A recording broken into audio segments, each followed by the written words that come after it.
성경 보십시다. 사도행전 3장입니다.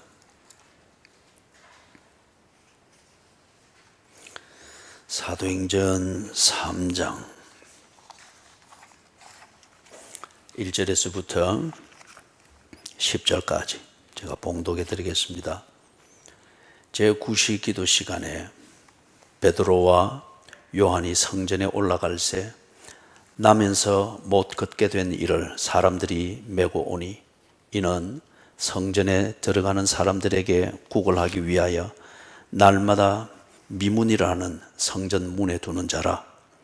그가 베드로와 요한이 성전에 들어가려 함을 보고 구걸하거늘 베드로가 요한과 더불어 주목하여 이르되 우리를 보라 하니 그가 그들에게서 무엇을 얻을까 하여 바라보거늘 베드로가 이르되 은과 금은 내게 없거니와 내게 있는 이것을 네게 주노니 나사렛 예수 그리스도의 이름으로 일어나 걸으라 하고 오른손을 잡아 일으키니 발과 발목이 곧 힘을 얻고 뛰어 서서 걸으며 그들과 함께 성전으로 들어가면서 걷기도 하고 뛰기도 하며 하나님을 찬송하니 모든 백성이 그 걷는 것과 하나님을 찬송함을 보고 그가 본래 성전 미문에 앉아 구걸하던 사람인 줄 알고 그에게 일어난 일로 인하여 심히 놀랍게 여기며 놀라니라. 아멘.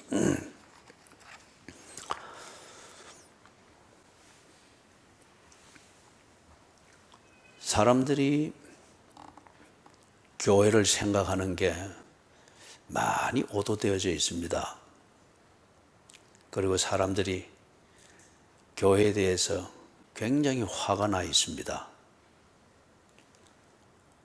그리고 사람들이 기독교에 대해서 무지하게 화가 나 있습니다. 분노를 일으키고 있습니다. 어떤 것은 이해할 수 있고 어떤 것은 왜 그런지 이해가 안 됩니다. 그러나 분명한 것은 원인 제공은 교회가 한 게 분명합니다.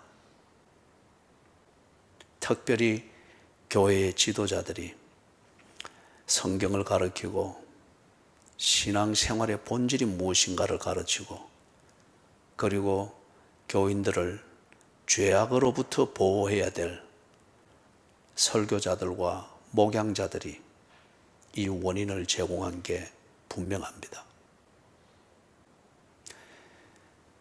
사회나 사람들이 교회나 기독교에 대해서 분노를 일으키는 그 이유의 디테일한 것에 대해서는 다 알지는 못하겠습니다. 그러나 이 현상을 보면서 우리는 거기에 대한 어떤 자기 보호 차원에서의 변명과 대책을 세우는 것, 이거는 교회가 이중적으로 잘못하게 되는 것이고 비겁함을 저지르는 것이 되겠지요. 이 현상들을 보고 이런 도전 앞에서 교회는 진정 자신을 성찰해야 할 것입니다. 특별히 목사와 장로들이 제 십자가를 지는 이것을 다시금 돌아보면서 성찰해야 할 것입니다. 교회가 과연 죄악으로 관영한 이 세상에 교회가 주어야 할 것을 주었는지, 진리가 무엇인지를 모릅니다. 그러나 그 진리를 찾아야 된다고 하는 인간 본능의 목마름이 있고 양심의 가책이 있습니다.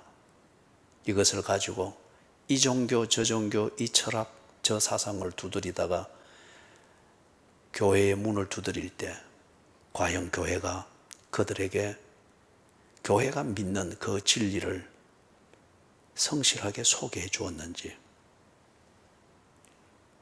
그것을 줄매 있어서 교회가 믿고 교회의 근거가 되는 그 진리를 그들에게 소개하고 가르치고 안내함에 있어서 교회가 정말 최선을 다했는지, 그죠?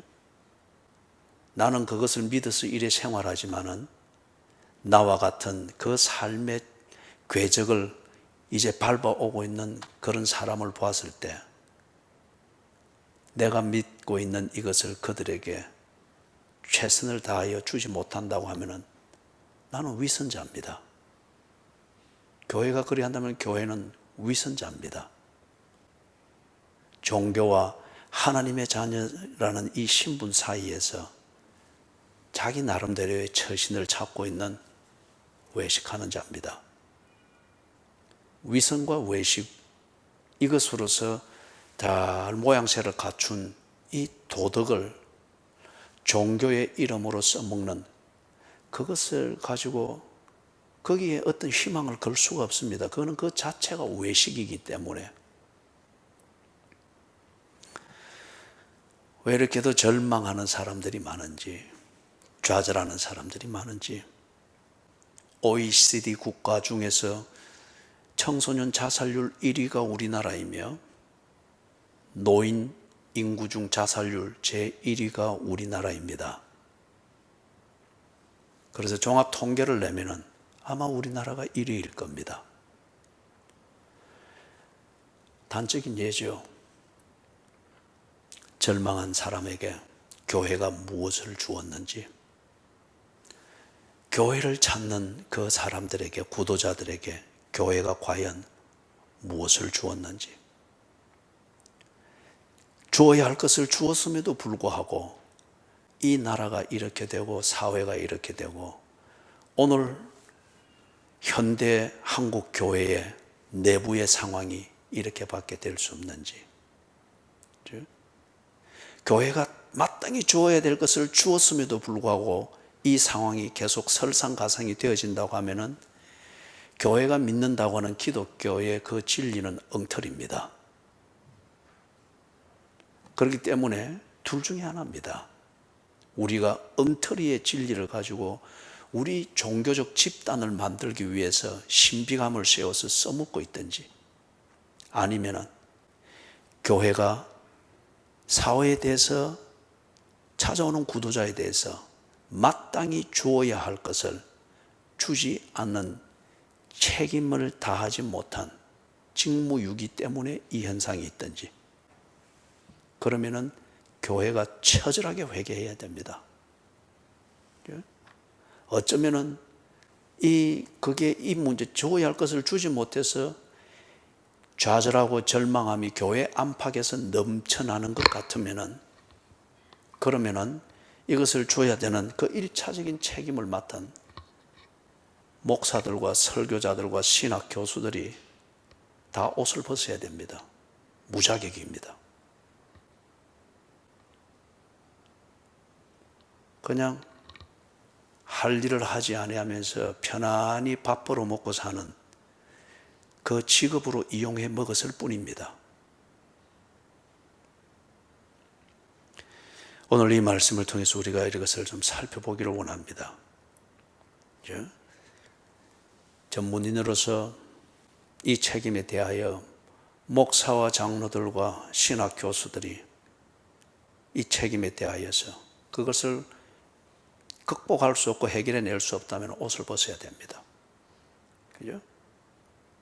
반면에 내가 그리스도인이다 라고 확신하고 있는 자들, 당신들에게도 책임이 있습니다.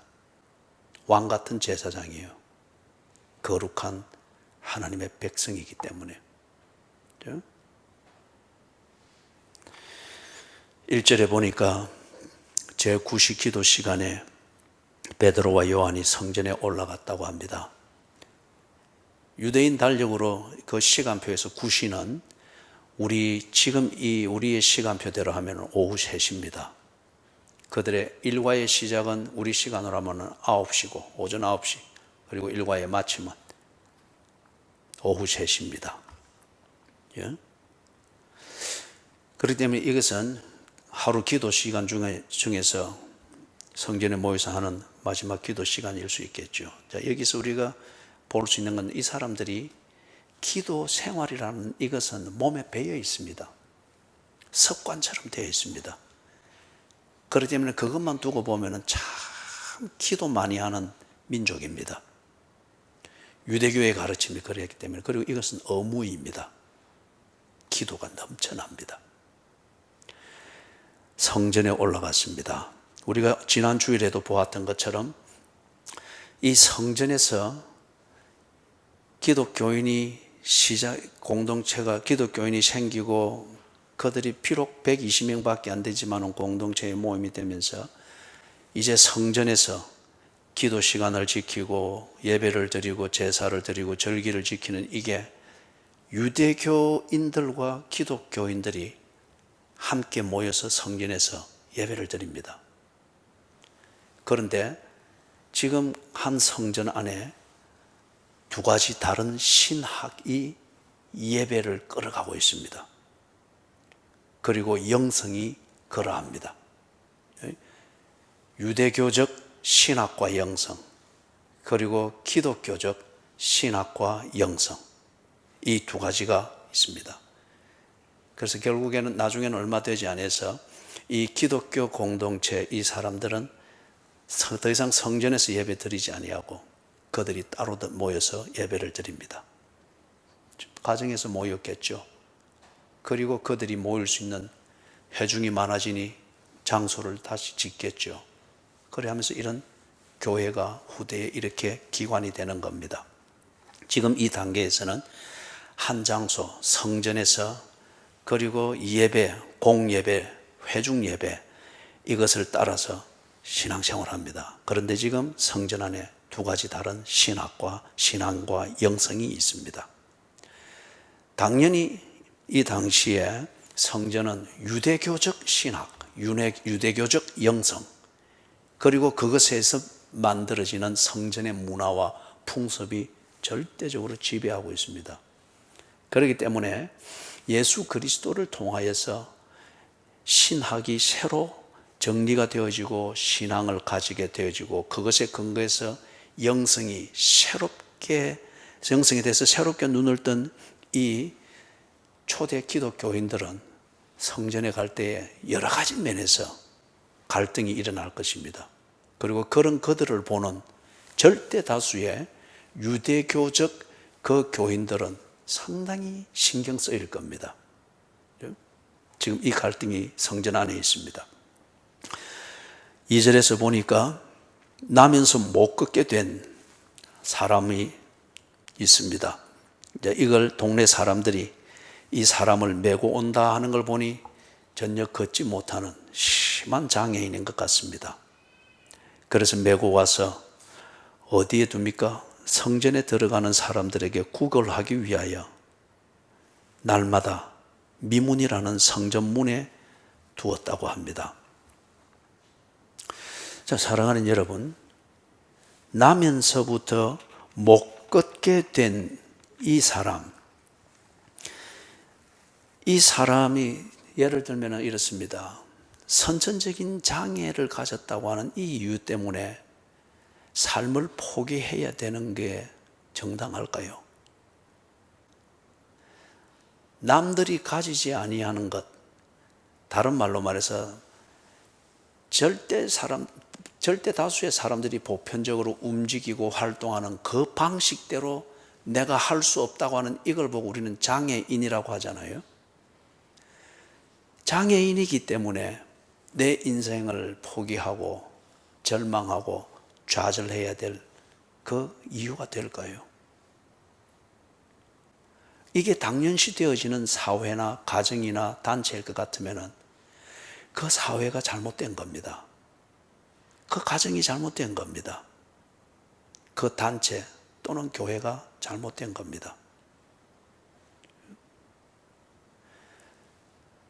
나는 두 다리를 가지고 이렇게 걷지만은 어떤 사람은 한쪽으로 걸을 때마다 기울어지면서 걸을 수 있는 겁니다.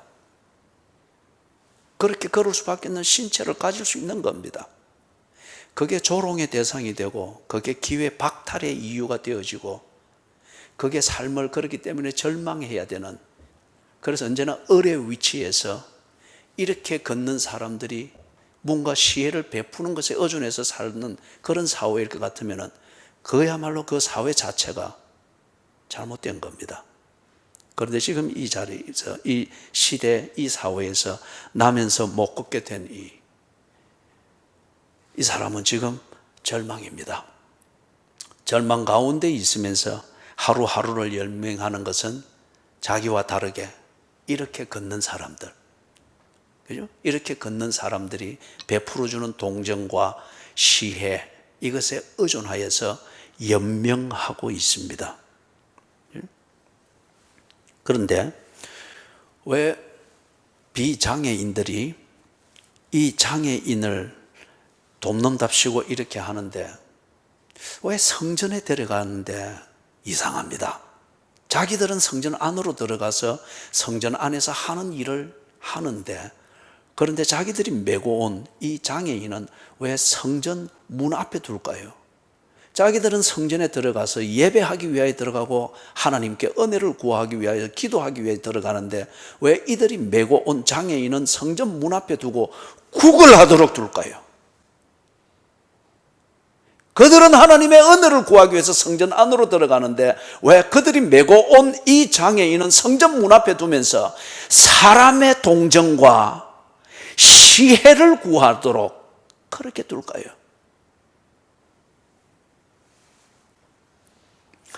성전 그 미문이라 하는 것은 그 한 문이, 그 출입문이 고린도의 그 헬라의 고린도라는 도시 있죠. 이 고린도 도시의 양식으로 지어졌고 거기가 아주 아름다운 그런 양식으로 지어진 모양입니다. 그래서 미문, 아름다운 문이다 그렇게 부른 거예요. 그런데 그 문은 원래 구약시대 때는 왕이 출입하던 전용 문이었습니다. 왕이 성전으로 가서 제사를 드리고 자신의 신앙을 따라 종교 행위를 할 때 왕이 와서 왕이 전문적으로 출입하던 문이었습니다. 이것은 지금 우리 이 예배실 안에 들어오는 저런 문처럼 이런 그 위치가 아니고 성전 본체에 딸린 문이 아니고 성전 본체로 들어가기 전에 바깥 뜰에 그 담벼락이 있습니다. 거기에 나 있는 문입니다.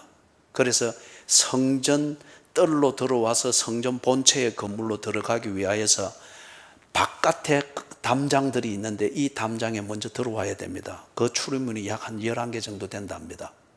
저는 거기 갔을 때 다 헤아려 보지는 못했는데 11개 된답니다. 그런데 이 미문이라 일컫는, 그리고 구약시대는 왕의 문이라고 나올 겁니다. 열왕기서에 보면은 이 문은 성전의 정면을 딱 보도록 하는 동쪽에 나 있는 문입니다.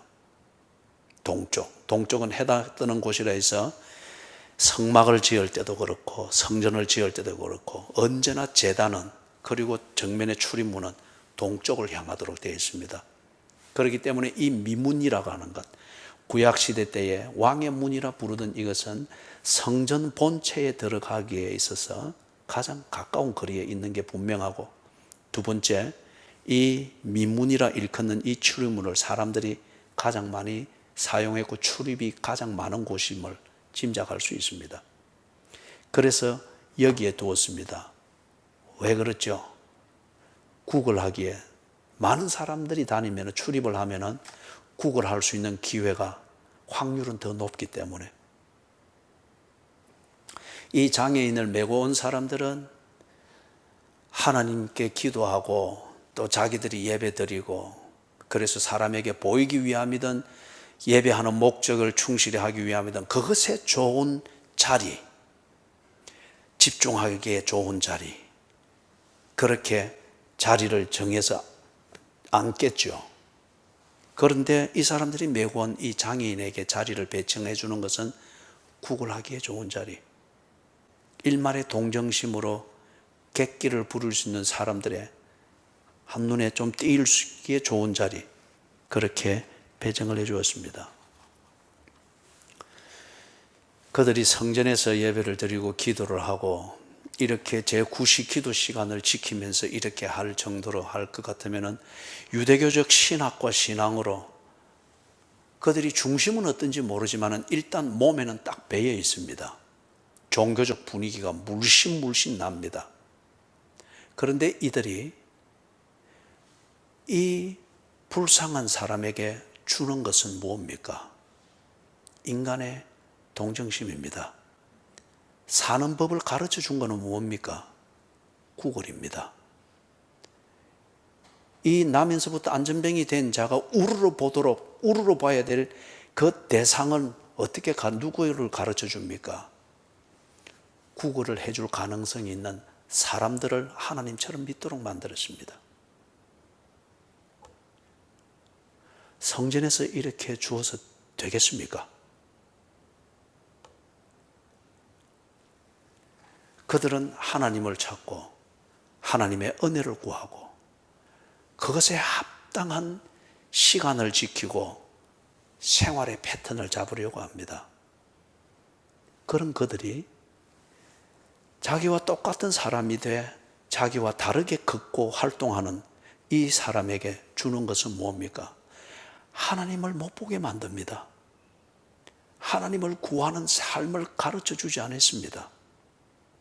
그리고 그 하나님과 관계를 맺는 삶에 필요한 일상이 어떻게 되어야 되는가를 지는 그렇게 살면서 이 사람에게는 그렇게 가르쳐 주지 않았습니다. 다른 종류의 하나님과 달리 사는 방식을 강요해 주었습니다. 3절에 보니까 베드로와 요한이 성전에 들어가려 하는 것을 보고 구걸합니다.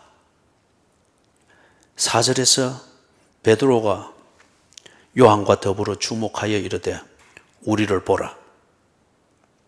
그러니까 이 남에서부터 안전병이 된 자는 여기가 성전 문 앞이든 어떠든지 간에 몸에 딱 배어 있는 근성은 뭡니까? 을의 사고방식입니다.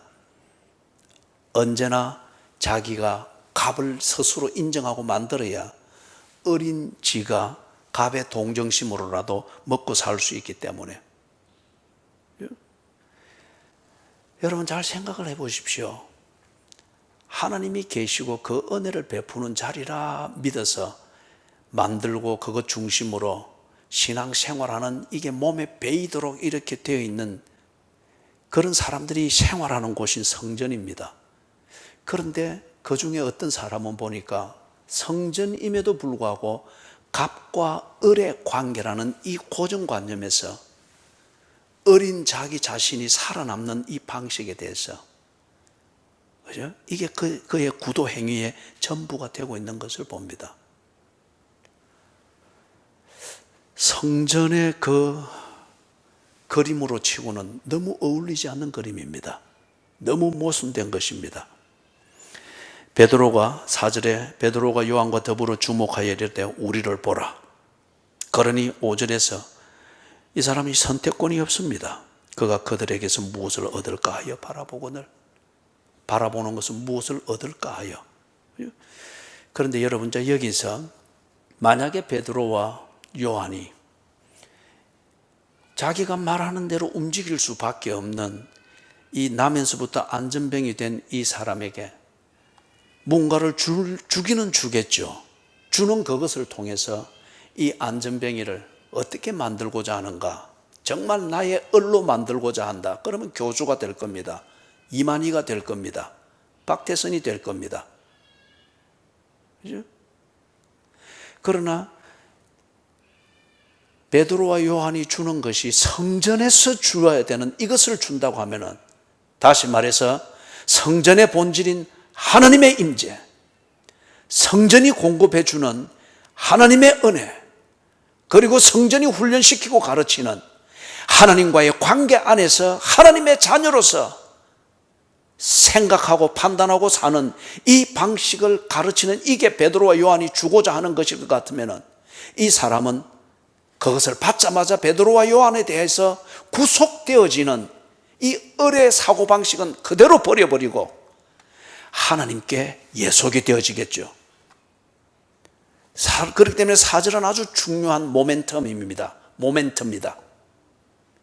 베드로와 요한이 이 나면서부터 안전병이 된 이 자에게 무엇을 줄 것인지, 베드로와 요한도 똑같이 이 안전뱅이를 돕기는, 안전뱅이라는 표현을 여러분이 이해를 하면서 그렇게 들으시죠. 이 비하시키는 표현이 아니고, 이것을 앞으로 안전뱅이라 말할 때 나면서부터 걷지 못하는 이것으로 이해를 해 주시면 되겠습니다. 사람들이 이 안전뱅이를 돕는 그와 똑같은 것을 주면서 똑같은 방식으로서 그에게 뭔가 도움을 주고자 하는 것 같으면은 베드로와 요한이 성전 앞에서 하는 이게 자기가 또 다른 기회를 착취할 뿐이지 이 안전뱅이에게는 어떤 문제가 개선되어지는 게 일어날 리가 없습니다. 그렇죠? 무엇을 주어야 하는가? 그리고 5절을 볼 때 그가 그들에게서 무엇을 얻을까 하여 바라보고는 무엇을 이 사람이 기대하면서 기꺼이 어려운 위치에서 보라 하면은 보고 앉혀주면은 거기 앉아있고 구걸하라 하면은 구걸하고 가르쳐 주는 대로 삶의 방식대로 사는 그것은 자기가 무엇을 얻을까 하는 이 기대가 있기 때문에 그런 거잖아요. 그걸 위해서는 이 사람은 인간답게 취급받지 못한다는 이 자체에 대해서 문제의식이 없습니다. 무엇을 얻을까 하는 이것만 얻으면 되니까 그게 뭔가 6절을 보니까 은과 금입니다. 은과 금입니다.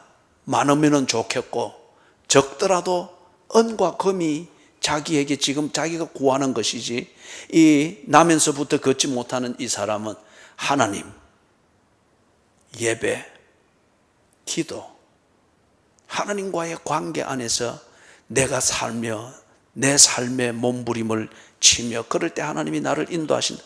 여기에 대해서는 전혀 생각이 없습니다. 그렇게 배우지를 못했습니다. 그렇게 배우는 기회를 성전으로부터 받지를 못했습니다. 그것을 느끼게 하고 생각하게 만드는 성전 안을 들어가 보지를 못했습니다.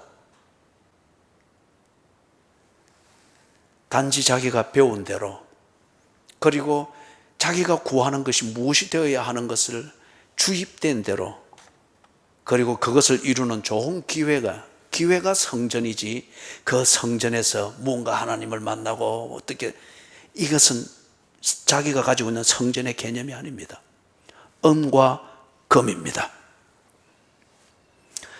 베드로가 이르되 은과 금은 내게 없거니와 내게 있는 것으로 네게 주노니 내게 있는 이것을 네게 주노니 나사렛 예수 그리스도의 이름으로 일어나 걸어라. 베드로가 자기의 것을 주었다고 합니다. 자기의 것을 주었다고 합니다. 그런데 앞에서 우리가 보았던 것 2절에서 보았던 이 유대교의 이 충실한 이 신자들, 그래서 기도 시간을 지키기 위해서 성전을 가고 예배를 드리기 위해서 성전을 가고 하는 이 사람들은 자기의 것을 물론 주었죠. 주었는데 자기의 것이 무엇이었습니까? 그들의 것은 유대교적 신학과 유대교적 문화와 그리고 그것에서 나오는 자신들의 삶의 방식입니다. 주었습니다. 그런데 성전하고 너무 다릅니다. 베드로가 자기의 것을 주었답니다. 내게 있는 것을 네게 주었다. 자, 먼저 왜 베드로는 기꺼이 내게 있는 것을 주었을까요? 그게 얼마나 대단한 것이기에. 예? 대개는 다 보면은 사람들이 하는 대로 하는 것을 안전하게 생각하고 그것을 해답이라 생각을 합니다. 그런데 지금 성전 앞에서 모든 사람들이 성전을 출입하는 사람들이 이 안전병이를 위해서 해야 될 것이라 줘야 될 것이라 여기면서 하는 그것과는 전혀 다르게 베드로가 지금 아주 개인적인 행동을 합니다. 내게 있는 것을 네게 주느라. 베드로가 말하는 내게 있는 것 뒤에 보니 나사렛 예수 그리스도의 이름입니다. 이게 어떤 것인지 베드로는 검증이 됐습니다. 그리고 이것을 믿습니다. 그렇기 때문에 모양새만 다를 뿐 자기의 과거와 똑같은 모습을 하면서 똑같은 방식으로 살고 있는 이 사람에게 자기가 가지고 있는 이것을 주었습니다. 내게 있는 그것 때문에 베드로는 자신을 일으킬 수 있었습니다. 베드로는 신체는 건강했을지 모르나 그는 정체성을 잃어버린 채, 정체성을 잃어버리고 엉뚱하게 사는 것이 장애인이죠. 진정한 장애인이죠. 신체의 결함이 문제가 아니라, 그죠? 정체성을 몰랐습니다. 정체성을 잃어버렸으니 자존감이라고 하는 게 있을 수가 없습니다. 자존감이 없으니 절박하게 살 뿐입니다. 이것저것 막 건드려 볼 뿐입니다. 밤과 낮을 바꾸어서 살아보는 시도가 있을 뿐입니다. 그러나 자존감은 없습니다. 열심히 사는 여기에 인간의 절망과 좌절감이 아주 꽈리를 틀고 자리를 잡고 있는 독사처럼 이 절망과 좌절감이 꽈리를 틀고 있습니다. 그러나 이것으로부터 나를 지키기 위해서 그냥 맹목적인 열심과 몸부림을 칠 뿐입니다. 은 한 입 구하고 그걸 통하여서 금 한 돈 구하면은 뭔가 된 것처럼 여기나 착각입니다. 베드로가 지금 말하는 것, 나사렛 예수 그리스도의 이름, 이것이 자기의 것이라고 합니다. 이것을 가지고, 이것 때문에 베드로는 자신의 정체성을 회복했습니다. 그리고 뒤이어서 자존감을 회복했습니다. 그 다음에 이것 때문에 베드로는 새 삶을 살게 됐습니다. 여러분, 진정한 정체성 회복, 진정한 자존감의 회복은 반드시 그것에 맞는 삶을 만들어냅니다. 나는 누구다, 이렇게 요즘 TV나 인터넷이나 유튜브에서 이 버라이어티 쇼가 너무 만연한 것, 이거 정말 이 나라의 정신세계를 황폐화시키는 문제입니다. 그런 분야에 종사하는 연예인 여러분, 조금 절제하십시오. 국민을 생각하십시오. 당신들의 팬의 대부분이 10대들입니다. 거기서 뭔가 나는 됐다, 독신이 어떻다, 다 자랑스럽게 이야기하나 좀 지나면은 누구 자살했다, 누구 이거 남기고 자살했다. 그게 또 버라이어티 쇼의 화제거리가 되고 또 한 회 분량에 무슨 방송의 내용을 만드는 소재거리로 쓸 뿐이에요. 진정한 정체성을 회복하고 진정 거기에 따른 자존감을 회복했을 때는 절망과 좌절에서 벗어나는 삶을 시작하게 만듭니다. 베드로가 이렇게 됐거든요. 내게 있는 이것이라 말하는 예수 그리스도의 이름, 이것을 소유한 때로부터 해서 평생을 갈릴리 호수에서 거물질하면서 업으로서 잔뼈가 쫙 굵어 있는 이 삶의 노하우로 해결하지 못했던 이 근본의 문제를 그가 나사렛 예수 그리스도의 이름을 소유하는 때로부터 해결을 했습니다. 그러면서 새 삶을 살았습니다. 새 삶이라고 한 게 뭡니까? 베드로가 자신이 살아야 될 삶의 목적과 가치관을 정리할 수 있었습니다. 여러분, 이 목적, 그리고 이 목적을 따라서 내 인생이라고 하는 이 배를 항해하도록 만드는 이 가치관이라고 하는 것은 내비게이션과 같습니다. 우리의 절박함 이것이 불안을 조성하니까 불안에서 벗어나기 위해서 이것도 해보고 저것도 해보고 이것도 만들어보고 이력서 한 20개 30개씩 뿌려보고 무조건 면접 다 가보고 이 학원 다녀보고 저 학원 다녀보고. 왜? 충분히 이해는 됩니다. 불안하니까요. 그리고 여전히 방향이 없으니까요. 무엇을 위해서 어떻게 살아야 되는지 목적이 정리가 안 돼 있으니 그게 정리가 안 되니까 불안을 그렇게 극복해 보고자 하는 거죠. 그래서 열심히 사는 속에 이 현대인들이 좌절과 절망, 이것을 숨길 정도로 열심히 살 수 있는 힘이 소진되었을 때 고스란히 좌절감과 절망이 드러나게 되니 이만큼으로 나는 충분한 것 같습니다. 이상한 메시지들 띄워놓고 그냥 화제를 모으면서 죽는 거잖아요. 포기하는 거잖아요. 베드로가 이것을 소유하면서 삶의 목적과 가치관을 찾을 수 있었습니다. 그래서 더 이상 그는 은과 금을 추구하는 이 삶에 콕 꿰어 살지 아니했습니다. 오히려 자신의 삶을 살아내는 데 필요한 자원으로서 은과 금을 관리하고 사용할 수 있는 그런 삶을 당당하게 사는 모습을 사도행전에서 보게 됩니다. 한 가지 더 보면은 베드로는 내게 있는 이것을 소유하면서부터 그는 삶의 원동력을 찾았습니다. 밤새도록 거물질하고 어떤 데는 허탕칠 때에 밤새도록 집중하여 살았던 만큼 허망함과 좌절감, 이거는 여러분 밤새도록 거물질할 수 있는 이거는 그런 경우는 원동력이 아니거든요. 그냥 집착일 뿐입니다. 그죠? 그런데 베드로가 내게 있는 이것을 소유하고 난 때로부터 결코 소진되지 아니하는 삶의 원동력, 이것을 찾은 겁니다. 소진됨을 느끼고 탈진됨을 느끼고 절망을 느낄 때마다 나사렛 예수 그리스도의 이름, 이 이름이 내게 보장한 그 관계와 교제, 이것을 가지고 언제나 그는 재충전을 했고, 그렇기 때문에 언제나 활발했고 당당했습니다. 베드로가 가지고 있었던 그것, 나사렛 예수 그리스도의 이름, 이것이 무엇입니까? 이 부분에 대해서는 우리가 사도행전 초반부를 하고 요한복음 마지막 부분을 할 때 아주 자세하게 했습니다. 그 부분의 설교들을 들으십시오. 그러면 나사렛 예수 그리스도의 이름, 이것이 무엇인지, 이것은 여러분 지금 여기서 간단히 정리하면 결코 종교적인 부적이 아닙니다. 결코 종교적인 부적이 아닙니다. 하나님이 나를 사랑하시는, 이것을 구체적으로 볼 수 있겠고 맛볼 수 있겠고 만질 수 있겠고 붙들을 수 있겠고, 내가 그 사랑 안에 내 어깨가 붙잡히도록 만들었던, 이것을 확증하고 검증하게 만들었던 것이 나사렛 예수입니다. 그를 보았습니다.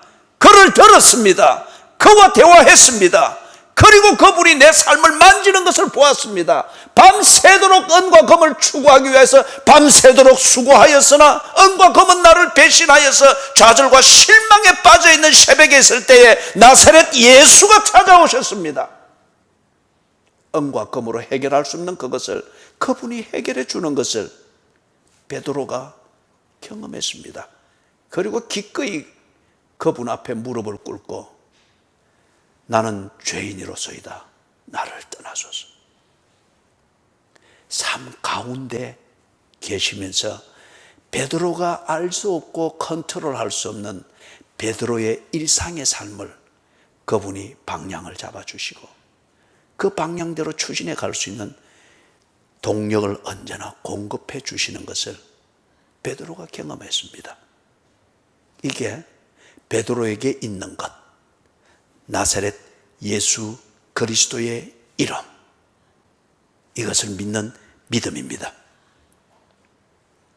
이걸 지금 남에서부터 안전병이 된 이 사람, 성전 앞 가장 가까이 있는 문, 가장 아름다운 문, 성전을 출입하는 자들이 종교적 신비감과 구도의 열정을 가지고 가장 많이 다니는 곳, 그곳에 앉아 있으나 성전에 대해서는 아무것도 모르는 채 있는 이 자에게 베드로는 성전이 주어야 할 것을 주었습니다. 7절에 보니 나사렛 예수의 이름으로 일어나 걸어라 하고 오른손을 잡아 일으킵니다. 여러분, 이게 참 제게는 그림 같은 그런 것으로 강한 도전, 망치로 내 머리를 내리치는 것과 같은 강한 도전이고 메시지였습니다. 여러분, 6절에서 끝나버리면 성전은 사변적입니다. 그리스도인은 사변적입니다. 여러분, 여기까지가 되는 것 같으면 방식에 있어서는 다른 종교와 다를 바가 없습니다. 관자재 보살, 네 자신을 극복해라. 그리하면 너도 보살이 된다. 열반에 들어간다. 부처가 된다. 그런데 자기를 극복할 수 있는 이 능력을 가진 인간이 누가 있느냐 말이에요. 내가 나를 극복할 수 있고 내가 나를 그 종교 철학에서 말하듯 무로 돌릴 수 있는, 이렇게 해낼 수 있는 인간이 누가 있느냐 말이에요. 누가 신의 경지에 이룰 수 있느냐 말이에요. 그리하면 거기서 신이 만나주겠다라고 하는데, 그게 철학적 맹구는 될 수 있을지 모르지만 그 철학을 내 삶으로 이룰 수 있는, 신의 경지에 이룰 수 있는 사람이 누가 있느냐 말이에요. 이 생로병사에서 나를 지키면서 신의 경지에 이룰 수 있는 열반을 만들어낼 수 있는 인간이 누가 있느냐 말이에요. 그렇다면 그는 바로 신입니다. 그는 바로 신입니다. 그런 신과 같은 존재가 왜 신을 찾아야 할 필요가 있나 말이에요. 이게 종교 철학의 모순입니다.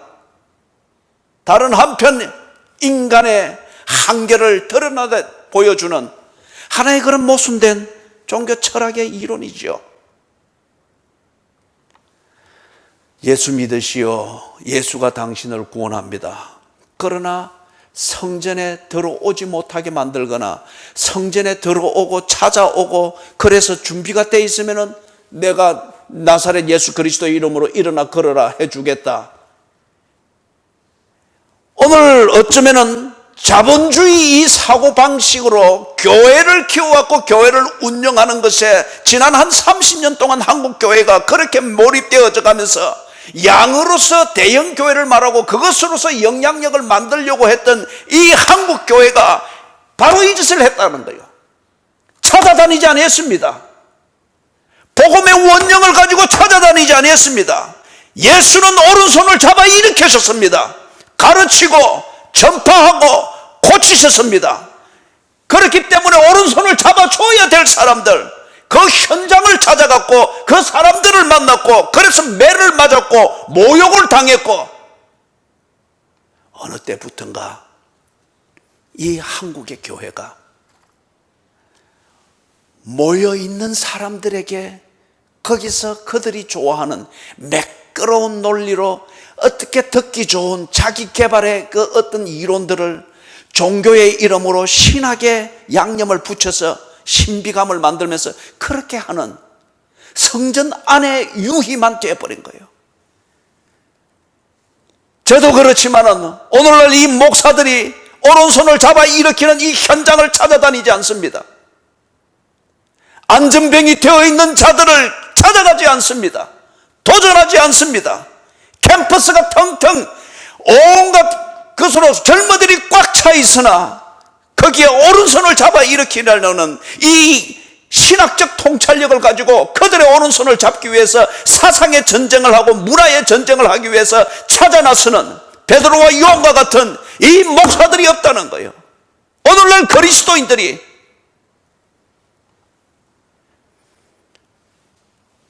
환경을 탓하고 부담스러운 결과를 예상하면서 교회 안에 성경 공부 프로그램이 많고 찬양 프로그램이 많고 교제 프로그램이 많으나 그러나 그것은 다 서로 불편함이 없고 안전한 환경이 될 때에 매끄러운 원고 하나 만들어서 또는 큐 노트 만들어 가지고 프로그램 서로 우리끼리 좋은 대로 편안하게, 그게 그 당시의 성전이었습니다. 그렇기 때문에 남에서부터 안전병이 된 자는 성전 문 앞까지 밖에는 안 됩니다. 그가 할 수 있는 것은 은 한 입 주면은 그걸 받기 위해서 손 내미는 것 뿐입니다. 유대교의 율법주의적 그 사고방식과 가르침에서는 성전으로 들어가고 예배를 드리기 위해서 성전으로 들어가는 이 사람들이 이 남에서부터 안전병이 된 자는 그들의 율법적 사고와 예전으로 치면 부정한 자입니다. 그렇기 때문에 그의 오른손을 만져서는 안 되는 거예요. 이 얼마나 위선이고 모순이냐 말이에요. 하나님은 죄인의 오른손을 붙잡아 일으키기 위하여서 지옥 구덩이에 처박혀 있는 저와 여러분이 있는 곳 지옥 구덩이로 내려오셨습니다. 이게 성육신입니다.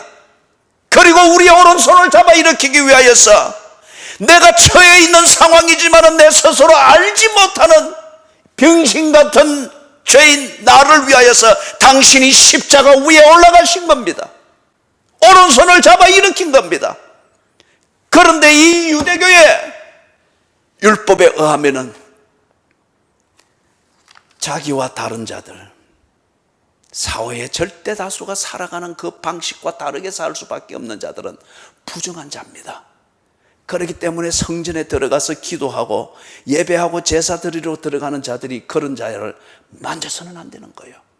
부정하기 때문에.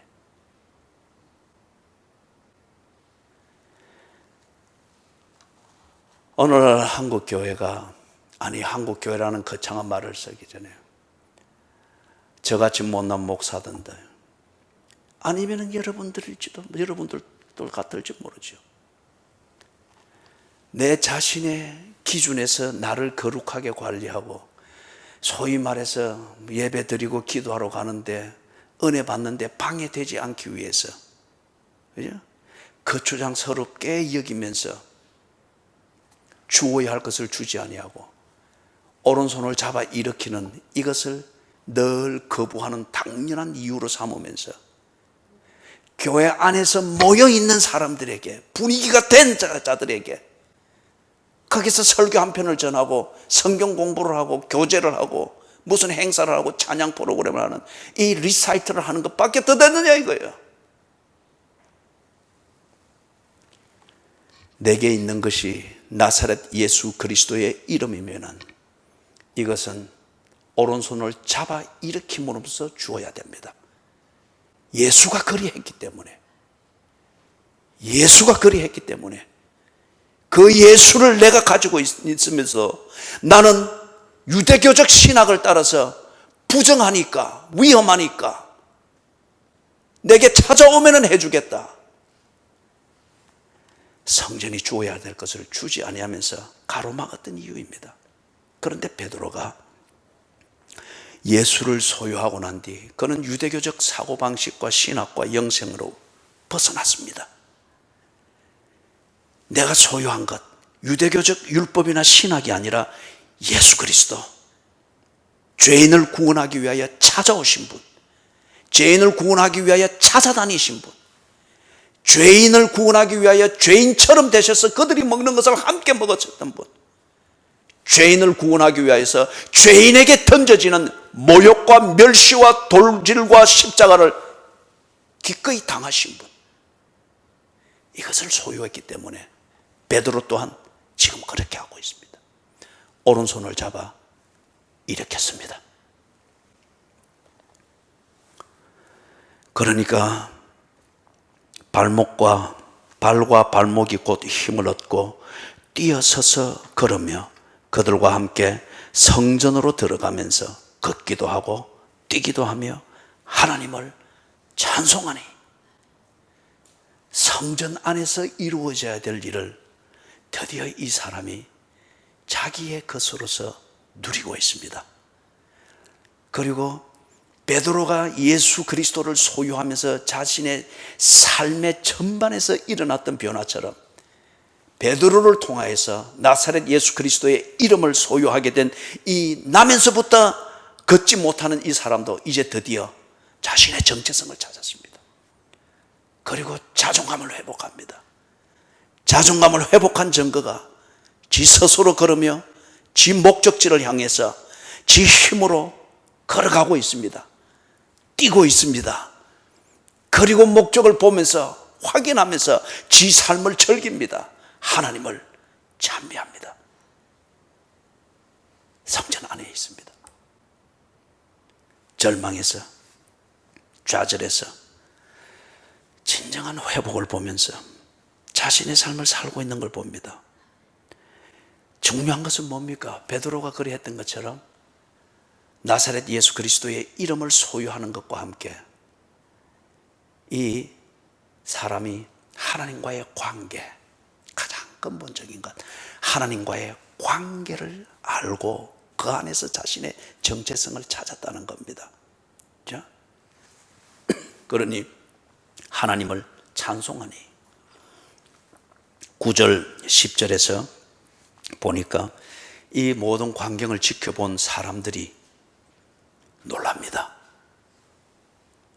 어찌 이런 일이 있지? 부정할 수 없는 사실이잖아요. 부정할 수 없는 사실이잖아요. 이 부정할 수 없는 사실, 그들을 놀라게 만드는 사실, 이 나면서부터 안전병이 된 자가, 걷지 못하는 자가 성전에 들어가서 성전을 습관처럼 출입하던 자들도 누리지 못하는 하늘로부터 임하는 이 평화를 누리는 것과 같은 이 삶을 성전에서 하고 있는 이 모습을 그들이 보고 있단 말이에요. 성전을 다시 생각합니다. 성전에서 얻을 수 있는 것이 무언가를 다시 생각합니다.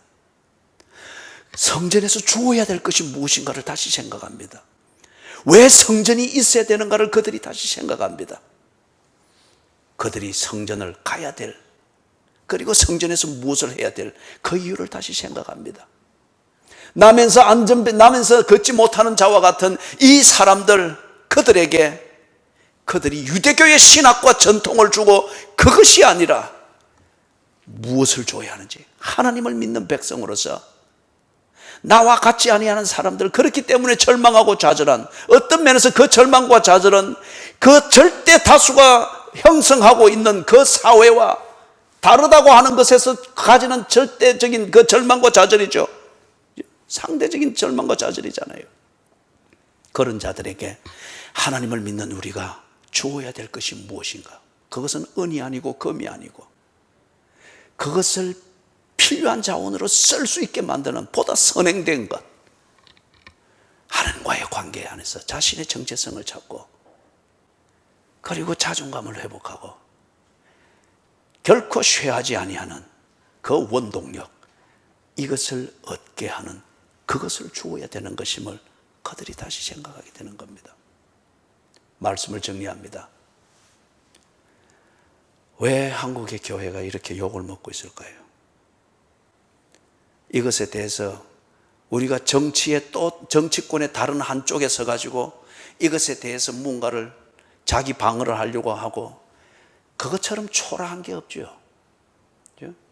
정치는 어차피 양극단이 있을 수밖에 없습니다.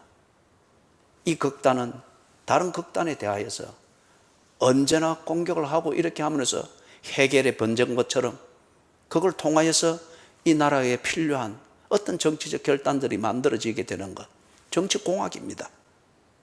이 부분에 대해서 교회가, 우리가 어려워지는 것, 이게 정권을 잘못 만나서 그렇다 하는 이 단견을 가지고서, 개인적이고 어떤 한 단체의 정치적 관점을 가지고서 상대적인 정치적 대안을 마련하여서 풀려고 한다고 하는 것 같으면, 그죠? 교회 안과 교회 밖과 특별히 교회를 들어오는 그 아름다운 문에는 언제나 좌절하고 절망한 자들만이 모이게 될 거죠. 그리고 교회는 그들 앞에서 어설픈 갑질을 하는 종교적 권위주의적인 단체밖에는 안 될 거예요.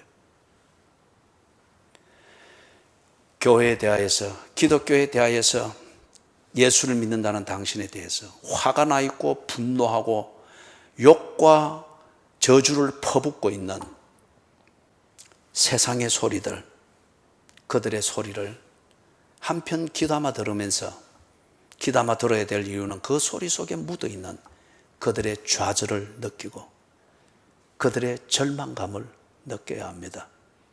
그 좌절과 절망에서 그들 스스로 벗어날 수 있는 힘이 없습니다. 그냥 절박할 뿐입니다. 그냥 살아보고자 몸부림을 치는 것 뿐입니다. 나와 별반 다를 바 없는 인간이지만은 그에게서 뭔가 살 길이 있을까 싶어서 창피함이고 뭐고 이거는 문제가 안 되는 거예요. 그저 구걸을 할 뿐입니다. 이게 지 뜻대로 안 되니 화가 나 있습니다. 이 부분에 대하여서 나처럼 되어라, 나처럼 걸어라. 그러면은 너도 이 권리를 교회 안에서 누릴 것이다. 이것은 종교입니다. 교회가 절망하고 좌절해 있는 사람들에게 주어야 될 것은 복음입니다. 적어도 저와 여러분이 나사렛 예수 그리스도의 이름을 경험하여 오늘 내가 있고 내가 하나님의 자녀가 되었다면 이게 길이고 진리고 생명인 것을 믿어야 되지 않습니까?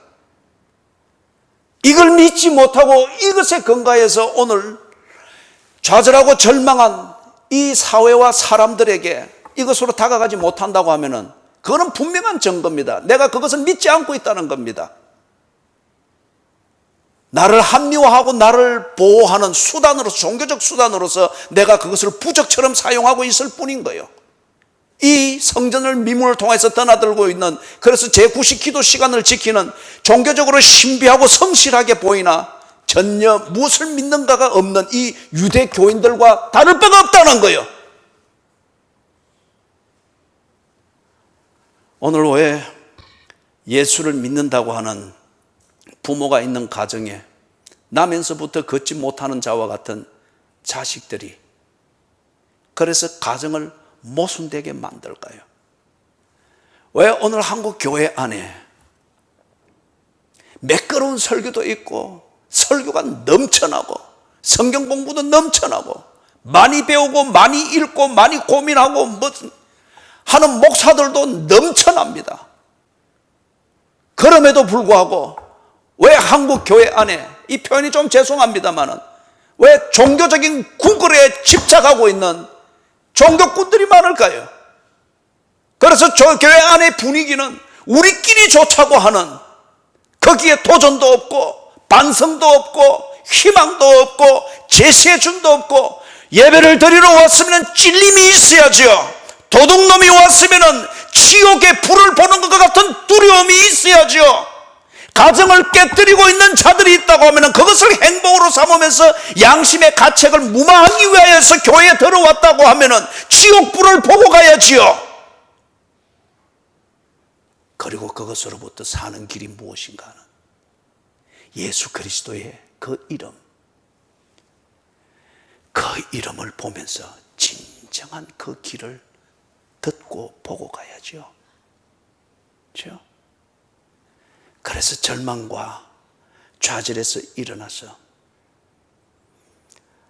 인간으로서 살아야 될 목적을 알고 그것을 살 수 있다고 하는 자신의 정체성과 이 삶을 주는 원동력이 그 관계 안에 있는 하나님과의 관계 안에서 정리되어진 부부의 관계, 가족의 관계, 사회와의 관계에서 있다고 하는 것을 알고 이제는 더 이상 좌절과 절망이 아니라 희망을 가지고 목적을 향해서 걷기도 하고 뛰기도 하고 밤샘을 하기도 하고 휴식을 가지기도 하고 자기 주도적인 건강한 삶을 살아내야지요.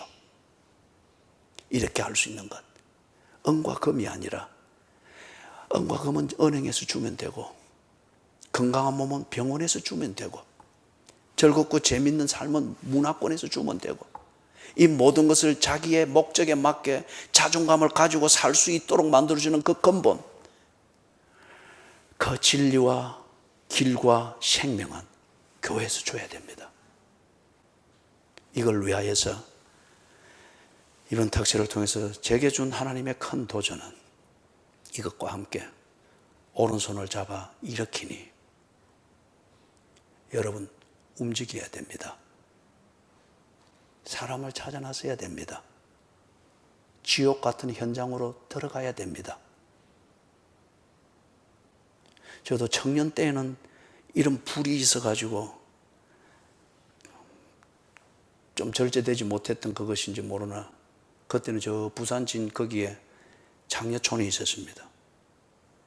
장녀들을 전도하겠다고 가가지고 이리 어느 방에 들어가서 있다가 나오는데 이게 영 큰 오해를 받아가지고, 그때 제가 중동부 선생이었으니까, 교사였으니까 저 전 선생이죠, 장려촌에 출입을 한다. 근데 그 담임 목사님이 저를 믿었습니다. 저를 26살 청년이 늘 새벽 기도하고 막 몸부림치고 하는 걸, 그걸 근거해서 저를 믿었습니다. 그래서 그 오해를 쉽게 벗어날 수 있었는데 왜 지금 그런 불이 없는지, 오른손을 잡아 일으키니, 이게 없는 이상 우리 가정 안에 좌절하고 절망한 사람 절대 못 일어납니다. 오른손을 잡아 일으키니, 이게 없는 이상 교회 앞에 구걸하고 있는 자들, 또는 교회에 분노와 원망의 화살을 퍼붓고 있는 자들 절대 못 일으킵니다. 교회 안의 개혁, 이것 역시 절대 못 일으킵니다. 한국 교회가 이 중독에서 벗어나야 됩니다. 매끄러운 설교, 다치지 않는 설교, 잠 잘 오게 하는 설교, 무슨 짓을 하든지 내 하고 싶은 대로 하는 것을 할 수 있도록 그렇게 자신감을 가지게 해주는 그런 이상한 설교, 중독입니다.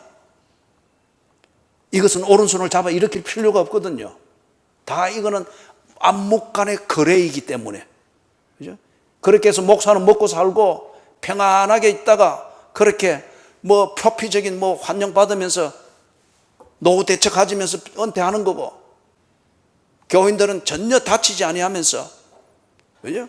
지 하고 싶은 대로 하나님의 축복이라는 이름 하에서 자신감을 가지고 도둑놈 되고, 강도 되고, 간음질하는 자 되고, 바람 피우는 자 되고, 안목간에 이거는 만들어지는 거래입니다. 이거는 중독입니다. 이걸 깨뜨려야 됩니다. 오른손을 잡아 일으키십시오.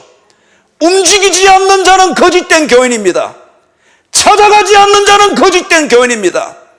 오른손을 잡아 일으키지 않는 자는, 그걸 위하여 내 삶을 드리지 않는 자는 믿는 것이 아닙니다. 오늘 우리 주변에 절망과 좌절이 많다는 이걸 두고서 하나님 앞에서 화려한 연민의 정에 쇼를 해서는 안 됩니다.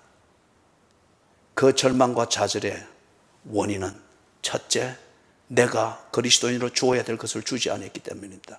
복음. 둘째, 분위기와 말만 무성했지 오른손을 잡아 일으키는 이것을 하지 않는 비급함 때문입니다. 기도하십시다. 하나님, 죄인을 용서해 주시옵소서. 하나님 나라에 유익이 되지 않으며 교인을 오도하는 역할밖에 되지 않으면 제거해 주시옵소서. 더 쓰실만 하면 오늘 망치처럼 읽게 하시고 생각하게 하신 이 본문대로 순종하며 살게 해 주시옵소서. 우리 교인들에게 하나님 이 본문이 저들에게 진리로, 생명으로, 그리고 길로서 여겨지게 해 주시옵소서. 분명 이들 중에 좌절과 절망을 숨기면서 그냥 절박하게 살아가는 자들이 있습니다. 그리고 저들 가정에도 있습니다. 그리고 이 사회를 보면서 교회를 향하여 쏟아지는 분노와 원망과 저주를 들으며 하나님 숨기에 바쁘고 변명하기에 급급한, 그래서 마음이 너무 상해 있는 교인들도 여기에 있습니다. 이제 하나님 이것을 우리가 성경대로 풀게 해 주시옵소서.